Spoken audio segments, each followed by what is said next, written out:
고난주간이라 아침에 또 새벽 예배 나오셨다가 또 이 밤에 또 예배까지 나오시기 또 수월치 않으실 텐데 환영하고 축복합니다. 우리 고난주간하고 또 우리 성막 그 말씀, 출애굽기 말씀하고 잘 이렇게 연결이 돼서 지금 우리가 성막을 보고 있는데요. 성막은 예수 그리스도의 그 십자가와 죽으심 그리고 부활하심을 잘 보여주고 있는 구약의 이 설계도와 같은 겁니다. 그래서 우리가 성막을 잘 이렇게 이해를 하면 예수님께서 왜 그리고 어떤 사역들을 하셨는지에 대해서 우리가 밝히 알 수 있는데, 오늘도 출애굽기 우리 21장에서부터 다시 한번 살펴보도록 하겠습니다. 20장 십계명이 있었고 21장 장제목은 사형법, 22장은 배상법, 23장은 여기까지가 무슨 법이죠? 시민법.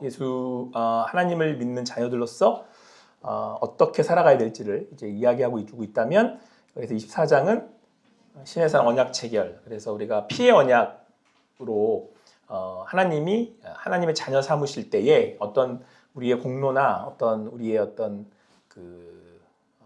능력이 아니라 오롯이 하나님의 은혜로 언약으로 우리가 하나님의 자녀 된다라는 것을 보여주고 있죠. 25장은 법궤 만드는 법, 26장은 성막 만드는 법, 27장은 번제단, 28장은 29장은 3장은 분향단하고 물두멍. 이렇게 해서 지금 계속해서 우리가 제사를 통해서 번제의 그 대표적인 제사를 통해서 성막을 우리가 쭉 살펴보고 있습니다. 그래서 오늘은 지난주에까지 했던 부분들을 한번 성막을 중심으로 한번 나가보도록 하겠습니다. 우리 보시면 성막의 전경인데, 그 성막의 이제 펜스로 이렇게 쳐 있고요. 이 펜스는 하나님의 의를 나타나기 때문에 사실은 성막의 뜰을 만들어내고 그 안에 이제 성소와 지성소가 있게 되지만 죄인인 인간은 갈 수 없죠. 어디로만 들어갈 수 있습니까? 이렇게 회막 문으로만. 그래서 이 문으로 갈 때는 뭘 반드시 준비해야 돼요? 제물인데 뭐가 없는, 흠이 없는 제물을 준비해서 나아가게 되죠. 자, 그리고 이렇게 들어가면 뜰에서 이제 흠이 없는 제물을 이렇게 검사를 하고, 그리고 그것을 이제 어떻게 하죠? 안수하고, 안수한 후에 도살하죠. 그리고 반드시 피를 흘리는 도살을 해야 된다고 말씀드렸고, 왜냐하면 생명이 피에 있기 때문에. 그렇죠. 자, 이렇게 도살한 그 제물은 어떻게 합니까? 각을 뜨죠. 이게 죽음을 의미하는 거고, 죄의 결과는 죽음이다라는 것을 보여주고 있죠. 각을 뜬 위에는 번제단에 이제 올려서 태워드리죠. 번제의 경우에. 이때 이 번제단의 이 원어적 의미가 뭐라 그랬죠? 들리다. 그래서 예수 그리스도께서 모세의 그 노뱀에서의 그 사건처럼 들려서 십자가의 죽으심을 나타내 보여주고 있고, 이제 번제단에 제물이 들려지는, 그리고 태워서 올려지는 것이죠. 그렇게 번제단의 내 이 그 기둥은 이제 구원의 뿌리라고 하고, 그래서 그곳에 이제 제물에 그 피를 이제 뿌려서 발라서 번제단이 온전히 속죄의 역할을 한다는 것을 이제 번제단이 보여주고 있고, 그 번제단이, 그래서 제가 여러분들에게 지난주까지 설명드릴 때 칭의적인 요소를 가지고 있다. 그러니까 오롯이 그 제물의 피값으로 안수해서 제물의 피값으로 우리가 그 죄값을 치르게 되고, 그래서 그 의로움을 얻게 되는 거죠. 자, 그런데 이후에 이제 번제단을 지나면 뭐가 있다 그랬죠? 물두멍이 있는데, 물두멍이 몇 장이죠? 30장 되겠죠. 거기 이제 분향단도 있고, 그 물두멍에는 뭘 하는 곳이에요? 발과 손을 씻어요. 근데 수시로 씻습니다. 그래서 그 세례에 대해서 말씀드리면서 예수님께서 이 제자들의 발을 씻기시면서 이제 몸은 너희가 깨끗해졌으니 늘 발을, 손을 씻어야 된다라고 말씀하셔서, 번제단의 칭의를 얘기한다면 이후에 이 물두멍은 계속해서 우리가 정결한 삶, 씻겨지는 삶, 그리고 예수께로 나아가는 성화로서의 삶을 나타내주고 보이고 있다고 제가 말씀드렸습니다. 자, 이제 그 전체 이 성막의 전경을 보시면 방향이 지금 어디로 가고 있어요? 어디를 향하고 있어요, 지금? 어디를 향하고 있는 거죠? 저 위로에 있는 성소와 지성소를 향하고 있는 거잖아요. 그래서 제물을 잡아서 번제 올려드리고 그 다음에 그때 받은 이 피를 가지고 성소와 지성소로 나아가고 있는 방향으로 나아가고 있죠. 그래서 오늘은 여기를 이제 보려고 하는 겁니다. 이제 이거는 왼쪽에서 단면이라고 해야 되나? 저쪽이 동쪽이니까 제단을 지나서 물두멍을 지나서 이제 이 성소가 양두 이제 칸으로 나눠져 있는데 앞에가 성소, 뒤가 지성소. 그래서 거기 성소와 지성소 사이를 휘장으로 이렇게 막혀 있고 오늘은 이제 이 안에 있는 내용물들을 살펴보는 게 아니고 이 구조물 자체, 그러니까 이 성소와 지성소의 구조물 자체를 보려고 하는 거거든요. 그래서 이 그림은 앞으로 여러분들이 자주 보시게 될 거예요. 그 안에 있는 이제 성물들을 우리가 좀 자세히 하나씩 살펴볼 거고 마지막에 언약궤까지 살펴봐야 되는데 오늘은 바로 이제 요거 그 중에 이 구조물, 그러니까 말 그대로 이제 성소와 지성소에 이렇게 박스 형태로 생긴 큰 집이라고 해야 될지 이렇게 성막의 둘레를 이제 만들었는데 이렇게 만들어진다는 거죠.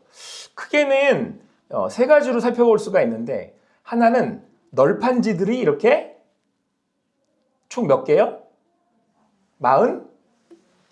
48개가 쪼로로로 붙어 있어요. 그리고 이 널판지들을 이어지도록 연결해 만드는 게 띠예요, 띠. 바라고 되어 있는 거. 긴 바. 그리고 저걸 이제 끼워서 그 널판지들을 연결을 하고 그리고 그 널판지들을 지지하는 걸 맨 밑에 이렇게 받쳐주는 게 뭐냐면 은받침이에요. 네. 크게는 이렇게 이제 이 성막이 공간을 이룰 수 있도록 이제 벽을 세우는 거죠. 네. 그래서 오늘은 이제 이 성막의 이 둘레를 세우는 이제 널판 그리고 이제 이것들의 의미들을 이제 먼저 한번 살펴보려고 하는 겁니다. 그 중에 첫 번째가 뭐냐면 널판이에요. 이게 뭘로 만드냐면 조각목하고 금이에요. 조각목은 무슨 나무라 그랬죠? 아카시아. 근데 여러분 이 아카시아 나무는 이제 뭐 고난 그리고 이후에 이제 예수 그리스도의 이제 그 순환을 나타내고 있고 예수님의 인성을 나타내거든요. 근데 저 금은 하나님의 그 신성을 나타내요.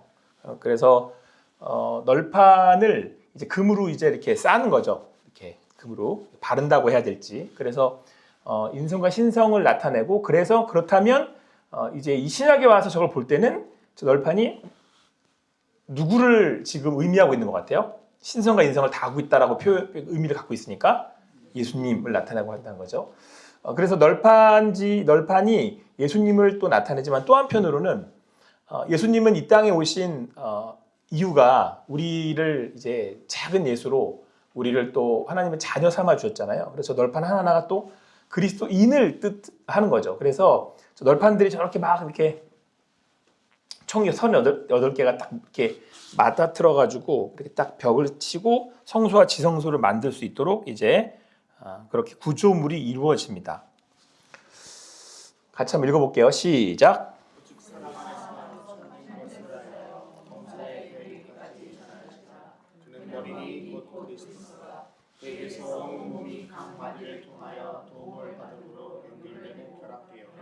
각 지체의 일련대로 역사하여 그 몸을 전하여 사랑할 수 있었으므로 저 널판이 예수님을 또 의미하기도 하지만 또 성도들, 그리스도인들을 그러니까 의미한다라고 봤었을 때 하나의 이제 지체됨을 나타내고 있죠. 그러니까 저 널판이 연결되어서 이제 하나의 큰 그 구조물을 이루잖아요.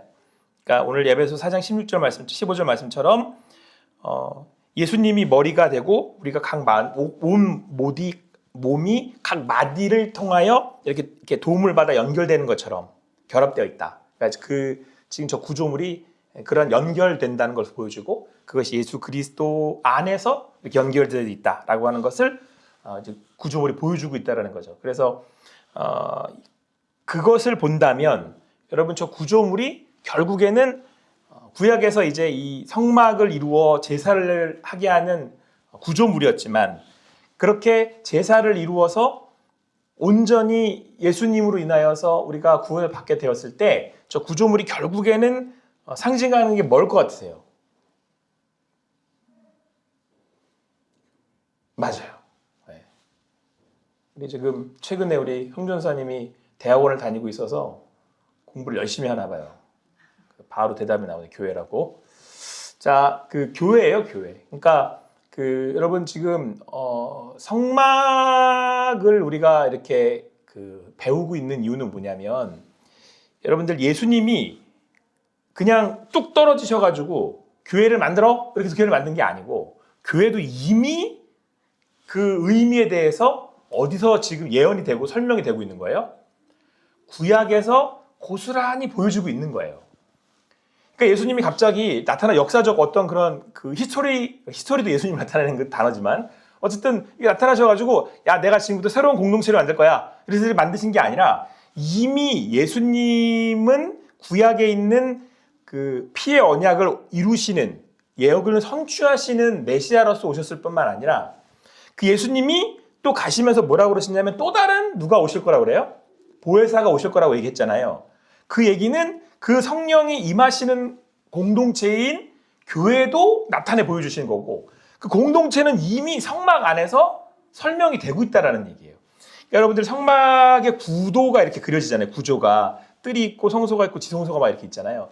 괜히 그냥 이렇게 만들어가지고 언약궤를 저 끝에다 두고 그렇게 한 게 아니고 이미 이 성막이라고 하는 이 구조물 안에다가 하나님이 우리를 만나시기 위한 장소를 만드셨는데 궁극적으로 지금 계속 언약궤를 향해 가잖아요. 그러면 이제 제가 정답을 이제 마지막으로 결론을 말씀드리는 거예요. 그럼 이 구조물이 맨 끝에 의미하고 있는 바는 저 글자 중에 뭘 제가 지금 하려고 보려고 하는 것같요 지금. 맞아요. 저거를 얘기하고 있다는 얘기가 이 성막의 마지막의 메시지예요. 제가 그 출애굽을 시작을 할 때 예수님께서 이렇게 해서 이렇게 만들어 이렇게 쭉 하시면서 결국에는 마지막 언약궤 위 속죄소에서 내가 너희를 거기서 어떻게 한다고 말씀하셨죠? 만날 거다. 내가 거기서 너희를 만나서 내가 너에게 말씀을 줄 거야. 이렇게 말씀하셨단 말이에요. 그리고 이게 나중에 신약으로 넘어와서는 어떤 공동체냐면 그게 교회가 되는 거죠. 엄밀히 말하면 성막의 구도로 교회를 추측해낼 수는 없어요.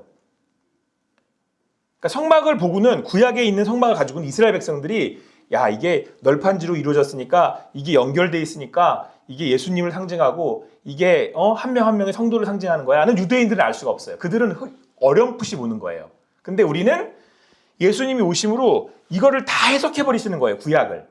그래서 우리가 구약을 배워야 하는 이유는 예수 그리스도께서 성취하신 사역의 면밀을 온전히 알아야 되는 것도 있고 또 예수님께서 어떻게 그걸 성취하셨는지에 대해서 알 수 있는 방법이 구약의 그 해석을 통해서 신약을 볼 수 있기 때문에 그런 거죠. 그런데 신약이 성취가 됐기 때문에 구약이 풀리는 거예요.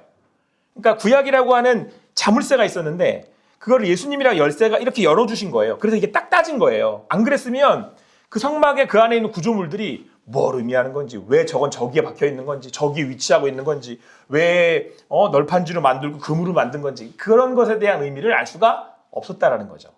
그래서 구약 우리가 공부해야 될 의미가 있고 그 교회에 여기서 지금 그 성막의 구조물에서 먼저 널판지와 이 조각목 금으로 만들어진 널판지를 통해서 보여주고자 하는 것은 여러분과 함께 지금 살펴본 에베소 4장 15절 말씀처럼 우리는 함께 연결되어져 있다.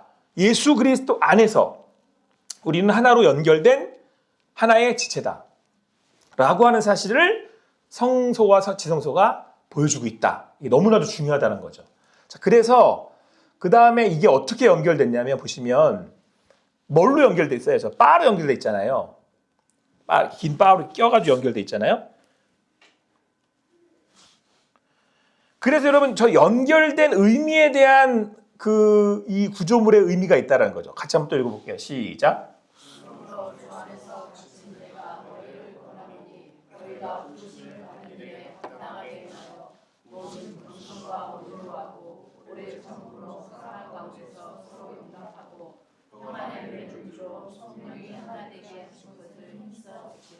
자, 우리가 성소와 지성소의 그 구조물이 하나됨을 의미하고 있고 그것은 교회를 나타낸다면 교회는 그 널판지 하나하나가 의미하는 대로 성도들이고 성도의 모임이 교회가 되는 겁니다.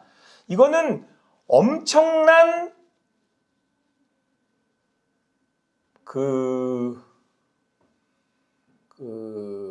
개혁, 엄청난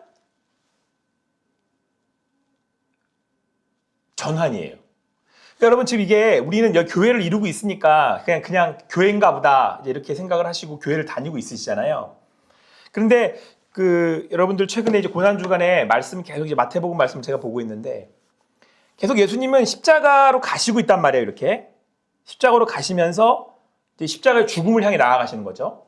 왕 대신 예수님을 또 마태복음은 주로 많이 보여주고 있지만 계속해서 결정적인 그 재판의 말씀 때마다 계속해서 반복해서 뭐 대제사장이든 아니면은 또 다른 또 유대인들이든 예수님을 공격하는 얘기 중에 반복해서 나오는 말씀이 뭐냐면 너 성전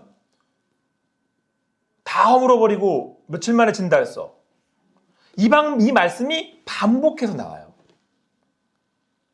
그러니까 여러분 예수 그리스도의 죽으심에 대해서 우리가 생각을 할 때 우리가 예수님이 죽으셨어. 그럼 이제 우리 1차적으로 재물에 대한 생각들을 주로 하잖아요. 그러니까 예수님은 나의 죄를 위해서 피 흘려 죽으셨어. 이거 맞아요. 이게 첫 번째예요. 그죠? 그때는 우리가 지금 쭉 보고 있는 것처럼 뭐의 지금 그 포인트에서 기준에서 보는 거냐면 회막문에 들어올 때 재물을 가지고 들어와서 그 재물의 피로 인해 내가 죄 씻음을 받는다. 그러니까 피의 언약의 이제 한 기둥을 설명을 하는 거잖아요. 그런데 이 성막은 또 하나를 얘기하고 있단 말이에요. 지금 이 구조물에서 지금 뭘 보여주고 있는 거예요? 이 구조물이 뭘 의미하고 있다고요? 교회. 예수님이 십자가로 가면서 여러분과 저의 죄를 위해서 죄값을 치르시기 위해서 대속하시기 위해서 제물로서 십자가로 막 가시는데 옆에서 스피커들이 자꾸 뭐라고 떠들어대냐면 예수님한테 너 저 성전 허물어라 그랬잖아. 그러면 너 삶에 진다 그랬잖아. 그 사람들을 입술을 통해서 자꾸 그걸 얘기하게 만드시는 거예요. 근데 여기서 이 사람들은 그 유대인들은 대제사장은 생각하기를 그 성전은 무슨 성전을 자꾸 보고 얘기하는 거냐면 헤롯의 성전, 이 구조물을 가지고 얘기하는 거란 말이에요. 근데 예수님이 지금 십자가로 가면서 막 맞고 막 이렇게 막 다 뜯기고 막 무너져 내리고 있는 건 뭐예요? 예수님의 육체잖아요. 그죠? 그래서 이 육체가 십자가에 죽어지고 무너졌는데 다시 부활하시죠. 그래서 처음에는 제자들이 못 알아들었는데 나중에 예수님 죽고 사서는 예수님이 내가 저거 허물어봐. 내가 3일 만에 다시 지어보일게. 내가 다시 만들게. 그때서야 제자들이 그거는 보여지는 성전이 아니라 사실은 예수님의 뭘 두고 얘기하셨던 거였다? 예, 육체를 두고 얘기하는 거였다. 그리고 그게 우리가 그리스도 안에서 같이 죽었다가 부활함으로 예수 안에서 연결이 되는 우리는 이제 우리도 널판지 연결되듯이 연결돼서 뭐가 된다? 그렇죠. 여러분 이 전환은 어마어마한 거예요. 그러니까 예수님이 하신 일이 투 트랙으로 가는 거거든요. 지금 십자가로 가시는 게 하나는 자기가 뭐 되는 거? 어린 양? 재물 되는 거. 또 하나는 본인이 뭐가 되는 거? 그쵸? 교회, 성전 되는 거예요. 이거는 예수님이 성경을 이루실 때 그래야지 여러분 이게 구약이 이렇게 딱 꿰어져야 뒤로 가서 신약하고 히브리서가 해석이 되는 거예요. 왜 자꾸 히브리서가 그렇게 어려운지 이게 이렇게 풀려져야 여기로 넘어가요. 이게 풀려져야. 예? 그러니까 이제 여기까지 잘 따라오신 거예요. 근데 여러분 여기서 제가 오늘 이 말씀에 앞서서는 널판지들이 이렇게 붙어 있었잖아요. 성도들이. 그래가지고 하나가 된다라고 하는 사실이 교회의 정체성이에요. 교회는 어느 한 지체로만 이루어진 게 아니고 같이 이루어져요. 여러분 이게 우리의 정체성이면서 우리가 생각하고 있는 교회론이어야 되는 거죠. 여기서 시작을 해야 돼요. 그래서 어떻게 해야 되냐면 그래서 폴대를 껴가지고 이걸 연결시켜야 되는데 그 폴대 역할을 하는 게 뭐냐면 다시 한번 더 읽어볼게요. 되게 중요하거든요. 1절부터 3절. 이게 교회론에서 굉장히 중요한 말씀인데 다시 한번 읽어볼게요. 시작. 그러므로 주 안에서 갇힌 내가 너희를 권하노니 너희가 부르심을 받은 일에 합당하게 행하여 겸손과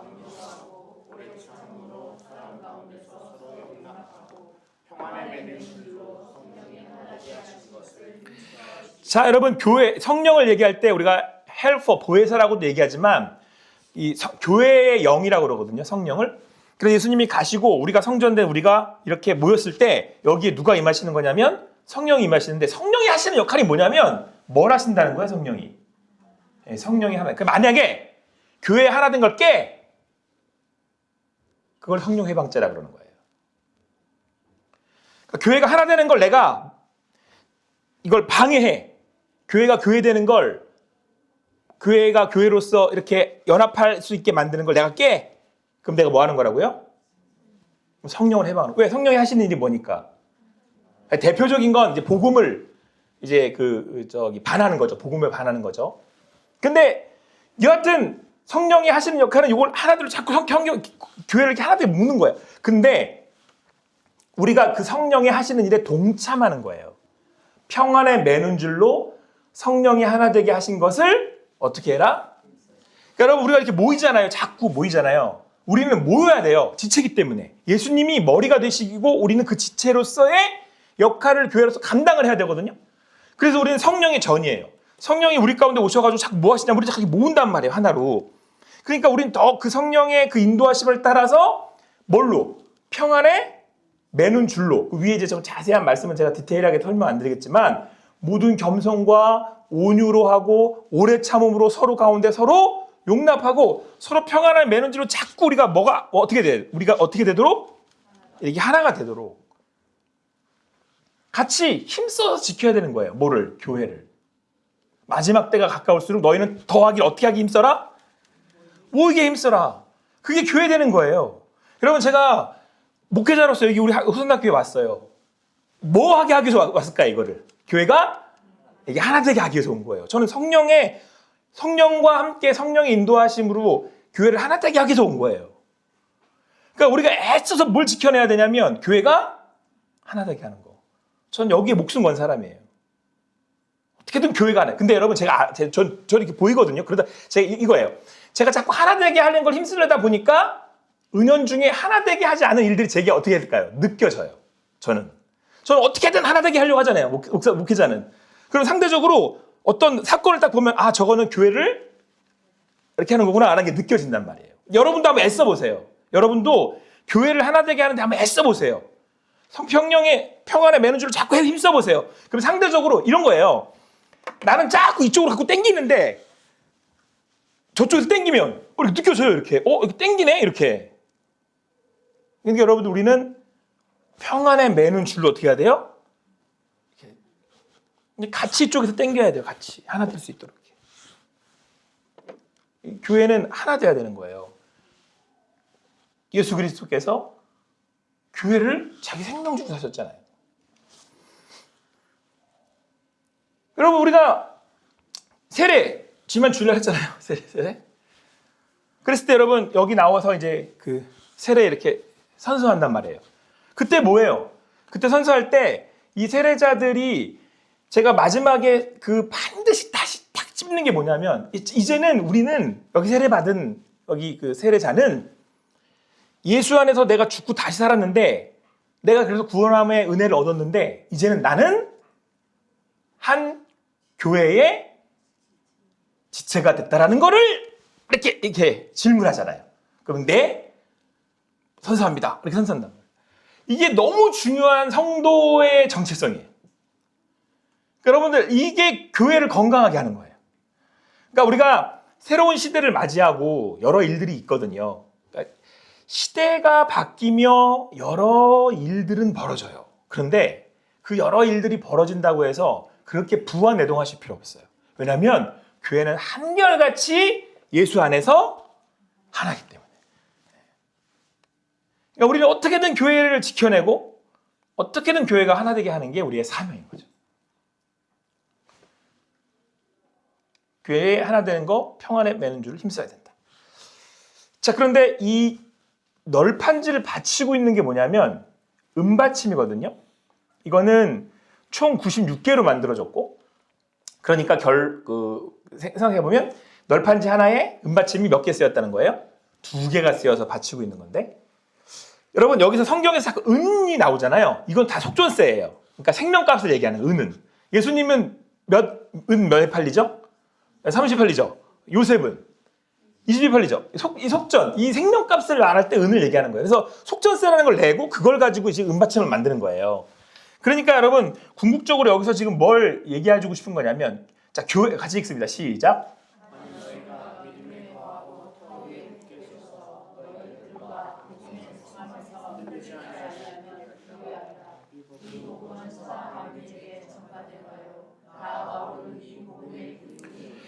자, 여러분, 제가 이 널판지가 성도를 의미한다 그랬고, 이 성도들은 성령의 하나 되게 하시는 그 줄로 하나가 됐다 해서 교회가 그랬잖아요. 요걸 바치고 있는 게 은받침인데, 이 은받침은 생명값이란 말이에요. 그러니까 이 생명값을 의미하는, 이 생명이 의미하고 있는 생명값은 결국은 은은 뭘 얘기하고 있는, 속전세 내는 건 내 생명값인데, 이걸 대신 내주신 분이 누구예요? 예수님이시잖아요. 재물이 하는 거잖아요. 예수님이 그 값을 내줬으니까 우리는 어디 위에 만들어진 구조물이냐면 예수님의 생명. 그러니까 예수 그리스도를 우리가 반석이라고 얘기하는 게 그 예수 그리스도의 그 자기를 주시는 그 생명값 위에, 생명 위에 우리가 세워져 있단 말이에요. 그러니까 교회는 너희가 믿음에 거한다라고 하는 건 어디 위에? 터 위에 굳게 서 있다는 거예요. 이 터가 근데 무슨 터냐면 이게 베드로로 말하면 반석, 여기서 말하면 은받침. 그러니까 이 예수 그리스도의 생명값 위에 우리가 서 있는 거예요. 이러고 딱. 교회는 그거를 믿음으로 고백하는 사람들이 그 위에 서 있는 건데, 이건 흔들려요? 안 흔들려요? 안 흔들려요. 여기에 우리의 소망이 있잖아요. 우리의 소망은 예수 그리스도니까. 그러니까 여러분, 제가 여러분들에게 이걸 그때마다 강조해 드리는 거예요. 이렇게 자꾸 얘기한단 말이에요. 사람들이 뭐 시대가 바뀌어서 전도가 안 돼요. 여기 지금 전도 얘기 나오는 거잖아요. 지금 흔들리지 아니하면 그리하리라. 이 복음은 천하 만민에게 전파된 바요. 나 복음은 복음의 일꾼이 되었노라. 믿으십니까? 여러분, 자 보세요. 시대가 바뀐다고 자꾸 사람들이 뭐라 그러냐면 교회가 안 돼요. 교회가 안 되는 게 아니에요. 교회가 안 될 수가 없어요. 교회는. 그러니까 여러분, 이론적으로 맞지가 않아요. 교회가 안 된다는 건. 우리가 생각하는 교회가 뭐예요? 여기서 건강한 교회를 가지고 있으면 거기에 우리가 흔들리면 안 된다는 거예요. 제가 여러분들에게 자꾸 이렇게 그쪽 말고 이쪽 보세요 라고 자꾸 제가 하는 이유가 뭐냐면 이거예요. 사람들은 자꾸 여기 있다 저기 있다 안 된다 이 소리를 해요. 뭐 시대가 바뀌니까 안 된다 그러고 뭐 한국교회가 어떻다니까 이렇다 그러고. 그런데 여러분 오늘 분명히 뭐라고 얘기했냐면 우리가 어디 터 위에 있는지를 다시 한번 기억하라는 거잖아요. 내 믿음의 터가 뭐래요? 반석이신 예수 그리스도잖아요. 교회가 어디 위에 지어져요? 예수 그리스도 복음의 반석 위에 지어지잖아요. 그게 교회잖아요. 그리고 교회는 그 예수를 믿는 믿음을 가지고 있는 성도들의 모임인 거고, 그걸 묶는 건 누구예요? 성령이신 거고. 그러면 교회는 무너지지 않아요. 이거를 어거스틴이 로마의 교회가 무너지는 가운데 너무 슬퍼서 징징 짜고 있으니까 하나님이 거룩한 도성을 보여주시면서 하나님의 나라는 무너지지 않아 라고 얘기하신 거예요. 여러분, 우리의 믿음 여기에 있어야 되는 거예요. 그리고 여러분, 그 믿음이 우리로 하여금 또 그 복음을 천하 만민에게 전하려고 하는 그 하나님의 그 사명의 걸음을 가게 만드는 거죠. 여러분, 이게 교회예요. 교회는 어디 위에 있는 거예요? 예수 그리스도 터 위에 있는 거예요. 우린 그걸 믿는 사람들의 모임이고, 그걸 묶어주는 건 누구예요? 성령 하나님이시다니까요. 이게 교회론이에요. 이게 성막은 이제 그걸 잘 보여주고 있다. 물론 이건 신약에 예수님이 성취하시는 바람에 해석이 되는 거예요. 자, 그래서 여러분, 우리가 선서를 이렇게 딱 하잖아요. 선서를 딱 세례할 때, 선서 이렇게 할 때, 이렇게 나는 예수를 나의 구주와 주로 믿습니다. 이렇게 선서하잖아요. 우리는 그 예수님의 몸된 교회가 된 줄을 믿습니다. 선서하잖아요. 여러분, 세례가 엄청 중요한 거예요. 그 명확한 세례가 살아있는 교회는, 그 고백이 뭔지를 아는 교회는 흔들리지 않는 거죠. 우리의 신앙 고백에 서 있는 거니까. 자, 이제 그 다음에 저희가 이제 전체 구조물, 널판지를 통해서 구조물을 알아봤으면 또 하나가 뭐냐면 그 성소와 지성소의 구조물 위를 덮는 휘장이 있어요. 총 몇 장으로 이루어졌죠? 4장이에요. 4장. 이렇게. 여러분 이렇게 성막 자세하게 보신 적 없죠? 뭔가 덮여는 있었는데 이게 4장인지 3장인지 1장인지 4장으로 덮여 있었어요. 자, 그 첫 번째가 뭐냐면 얘예요. 얘. 세마포. 세마포. 이제 근데 이 세마포에다가 세마포는 보통 흰색인데 그래서 정결함을 나타낸다고 말씀드렸죠. 그랬는데 이 세마포에는 첫 번째는 뭘 새겼다? 가늘게 꼰 화려한 세마포를 거기다가 청색, 자색, 홍색 실과 가늘게 꼰 배실로 이렇게 뭘 새겨 넣었냐면 여기에 이제 이렇게 그 화려한 이제 이 아름다운 이렇게 문양을 생겨 넣었는데 이게 뭘 상징하냐면 그리스도의 영광, 하나님 나라의 영광을 상징하는 이렇게 문양을 꾸며 넣었단 말이에요.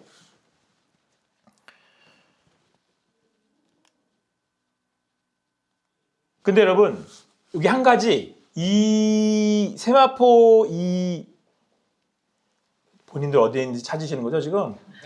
그 세마포가 이렇게 있으면 그 위를 또 덮어요. 그리고 그 위를 덮고 4개 덮여요. 그래서 세마포의 그 문양은 밖에서는 못 봐요. 어떻게 하면 성소로 들어가서 안에서만 이렇게 쳐다볼 수 있거든요. 그러니까 여러분 예배를 통해서 하나님의 아름다움만, 그러니까 예배를 통해서만 하나님의 아름다움, 천국의 그 영광을 볼 수 있는 거예요. 그러니까 밖에서는 이렇게 해서는 못 봐요. 밖에 있는 사람들은 예수님이 어떠한 분이신지 인지할 수 없어요. 근데 예배를 드리는, 그러니까 여기서는 제사죠. 예배를 드리는 사람은 그 안에서 그 문양의 아름다움을 볼 수 있어요. 여러분 우리 그리스도인들에게 부여된 가장 큰 특권 중에 하나가 그 주의 아름다우심을 노래할 수 있다는 거예요. 그래서 제가 오늘 이 같이 함께 말씀 나누기 전에 직전에 찬양을 제가 불러달라고 했던 찬양이 처음에 어떻게 시작하죠? 주의 아름다움은 말로 다 형언할 수 없고. 시편 기자의 찬양은 그 하나님을 제가 배웁습니다. 이렇게. 근데 그 하나님이 여러분 어떤 분이시냐를 보고 놀라고 이렇게 찬양할 수 있는 사람들을 예배자라 그러는 거예요. 이 사람 그 예배하는 중에 하나님을 보는 거잖아요. 근데 이 영광을 누리는 게 예배자예요. 여러분들 이 세상에서 아름다운 어떤 여행지를 여행하고도 와 너무 아름답다, 너무 멋지다 이렇게 얘기를 하는데 이제 하물며 하나님은 어떤 형상에 국한되시거나 아니면 어떤 거에 의지하지 않는 분이시고 이 모든 세상의 아름다운 무엇을 다 만드신 분인데 그분을 배웁는다는 거, 그분을 예배할 수 있다라는 그 순간과 내가 볼 수 있는 그 장면은 얼마나 아름답겠냐는 거죠. 믿음으로 그걸 볼 수 있는 사람들을 예배자라고 그러는 거예요. 근데 성방 그걸 의미하고 있어요. 내가 특히 이제 이 세마포가 이제 그것을 얘기하고 있는 거죠. 이렇게 천국과 그리스도 영광을 이렇게 볼 수 있는 아름다움을 얘기하고 있는 겁니다. 여러분들이 예배하는 가운데 그 믿음으로 또 그 하나님의 아름다우심을 볼 수 있는, 그래서 찬양할 수 있는 여러분과 제가 되기를 소망합니다. 여러분들 이거는 외부 사람들이 보면 몰라요. 그러니까 가끔 너무 은혜 받으셔가지고 막 찬양하시다가 막 그 감격스러움을 막 이렇게 고백하고 막 그런 사람들 있잖아요. 그럼 그 사람이 지금 그걸 느끼고 보고 있는 거예요. 하나님의 그 놀라우심을. 여러분 그런 향옥합을 깨트렸던 그 한 여자의 그 헌신, 자기 걸 다 드려도 내가 아깝지 않습니다.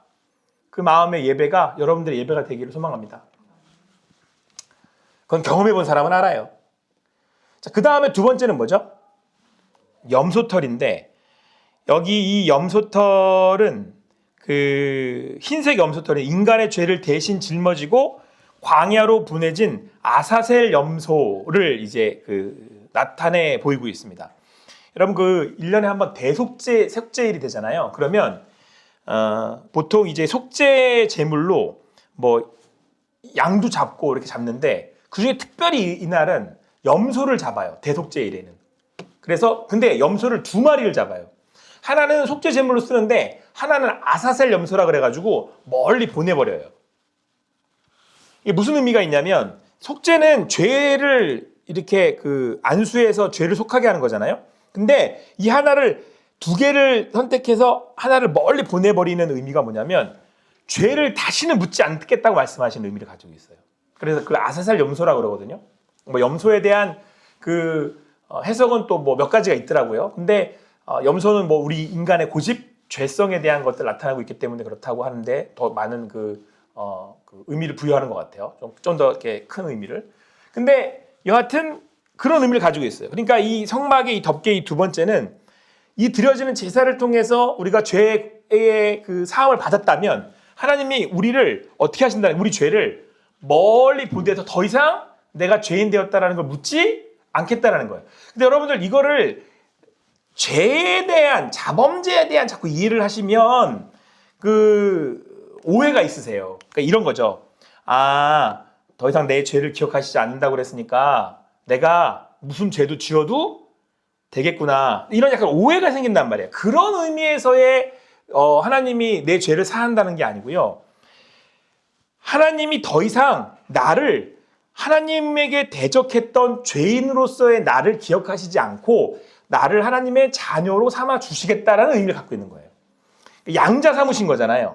그렇게 삼으실 때 네가 과거가 어땠든 근데 그 과거는 어떤 과거냐면 네가 나를 대적해서 네가 스스로 하나님 되려고 했던 그 죄인의 그 모습에서 너를 지워서 없애고 넌 오롯이 내 자녀야. 내가 너의 자녀로 받았어. 아무런 어떤 것도 내가 너에게 원하지 않고 내가 내 자녀로 받았어. 이 의미를 갖고 있는 거예요.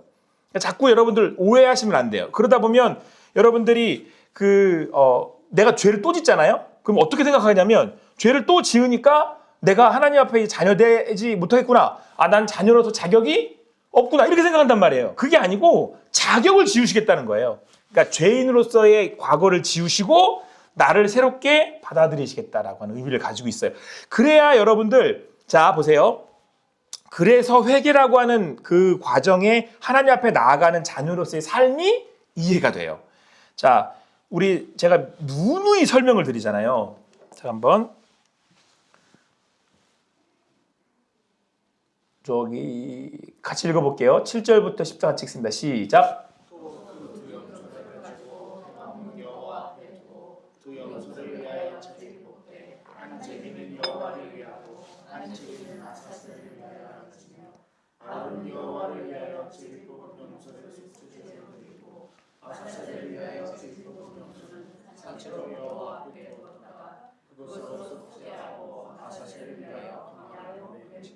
자, 이제 광야로 보낸다고 그러셨잖아요. 근데 여러분 이 말씀을 가지고 제가 이제 그 설명을 드리면서 이제 결론적으로 하나님이 내가 죄인이었다라는 것을 잊어버리시겠다라고 하는 의미는 이런 것 같은 거예요. 자, 하나님이 우리를 자녀 삼아 주셨다라고 했었을 때 제가 여러분들에게 누누이 말씀드리는 게 이제 아이들을 키워보니까 제가 확실히 이해하겠다고 말씀드렸잖아요. 우리 아이들이 잘못을 안 하는 게 아니에요. 근데 진짜로 우리 엄마 셋이서 우리 성진이를 야단치는 거 보니까 이유가 주로 뭐냐면 이 엄마 세 명이 왜 성진이를 자꾸 야단치냐면 똑같은 거를 매일처럼 반복을 해요. 그러니까 주로 엄마들이 화를 내는 이유가 뭐냐면 한 번 했어. 말을 한 번 하잖아요.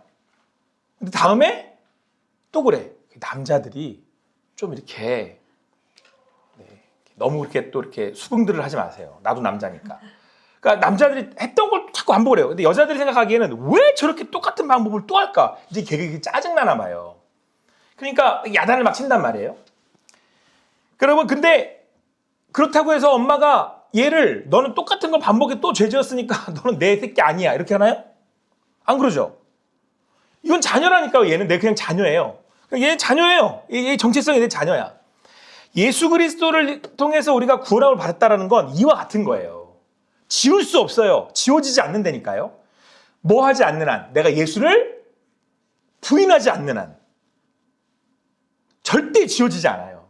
견인은, 이게 견인이라고 하거든요. 이거를 성도의 견인. 절대 없어지지 않아요. 그러니까 여러분들 이제 이해되시겠죠? 자, 자, 그 중요한 게 있어요. 그렇게 자녀의 영으로 자라는 애들은요, 언젠간 이거 안 해요. 제가 자녀를 커보니까 알겠더라고요. 언젠가는 이거를 이겨내요. 자녀기 때문에 이겨내는 거예요. 그러니까 여러분들, 우리가 다시 일어날 수 있는 이유는 우리가 하나님의 자녀 되었기 때문에 그런 거예요. 그래서 이 구원관이 명확해야 돼요.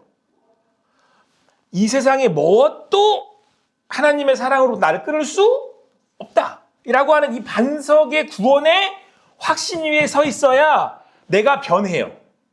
변할 수 있고 변해 가요. 이걸 의심하시면 안 돼요. 근데 사람들은 뭘 자꾸 의심하냐면 나를 의심하기 때문에 흔들리는 거예요.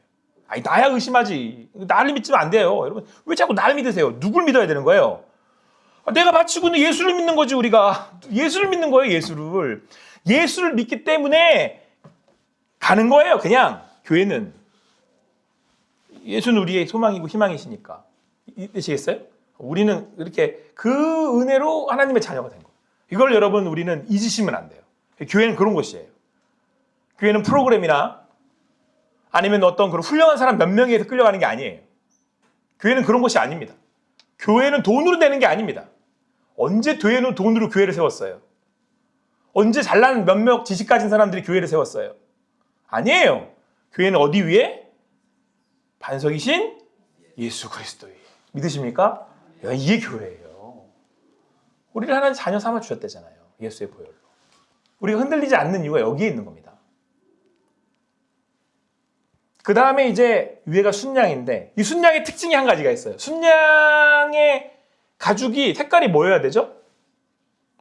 흰색인데 얘는 빨간색이에요. 빨갛게 물들였어요. 뭘 얘기할까요? 그렇죠. 피. 그리스도의 그 대속의 피를 얘기하는 거죠. 지난주에 우리 유연이가 세례를 받았습니다. 저 세례에는 물과 피로 우리를 씻기시고 구원하신 하나님의 은혜를 나타내는데 세례의 의미는 나의 죄를 씻는다, 정결케 한다, 나의 죄를 대신 속해 주셨다라는 의미를 가지고 있습니다. 그래서 이 덮개가 붉은색 양털로 된, 양의 가죽으로 된 의미를 가지고 있어요. 마지막으로는 해달의 가죽인데 그 해달의 가죽으로 이렇게 되기 때문에 거무죽죽하고 되게 안 이쁘대요. 근데 저거는 이제 그 사막의 광야에 있었기 때문에 그 환경의 특성상 비바람을 막아주는 역할을 했다고 해요. 근데 이게 지금 해달 우리가 아는 해달의 그 가죽으로 만들었는데 의아하잖아요. 해달이 도대체 어디서 났을까요, 저 사람들? 한번 머리를 제가 추측을 한번 해보시죠.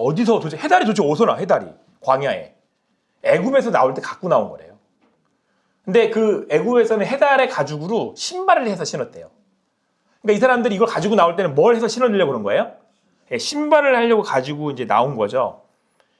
그래서 여기서는 이걸 보면서 이스라엘 사람들은 이런 고백을 한대요. 우리가 이 광야에서도 옷이 헤어지지 않고 신발을 신고 다닐 수 있는 것이 하나님의 은혜입니다. 라고 고백을 한대요. 여러분, 믿는 믿음은 예수 그리스도를 믿는 우리들은 여러분들은 맨날 뭐라고 고백해요? 예배드리면서 우리가 먹고 살고 신고 입는 게 누구의 은혜다? 하나님의 은혜다. 그러니까 예배라는 건 이 모든 게 하나님의 은혜라는 걸 깨닫게 하고 고백하게 하는 거죠. 그게 예수 그리스도께서 또 우리에게 주시는 은혜라는 걸 우리가 알게 되는 거죠. 그래서 여러분, 전적으로 지금 우리가 계속해서 살펴보고 있는 이 성막의 이 정경은 오롯이 한 분을 얘기하고 있어요. 누구요? 예수 그리스도를 얘기하고 있죠. 결론적으로 말을 하잖아요. 뭐 디테일하게 주제들은 몇 개가 있지만 아주 명확하게 잘 보여주고 있고, 여기에 하나를 더 하자면 뭘 또 보여주고 있는 거죠? 그렇죠. 교회를 보여주고 있는 거예요. 기가 막히게 보여주고 있는 거죠, 성막이. 그러니까 여러분들이 이걸 통해서 우리가 믿음의 주요 온전케 하신 예수를 바라보고 우리는 그 위에 뭘 세워가고 있는 사람들이다? 교회를 세워가고 있는 사람들이다. 잊지 마시고 또 이번 고난주를 보내시면서 한 번 더 믿음으로 고백하며 나아가는 여러분과 제가 되기를 간절히 소망합니다.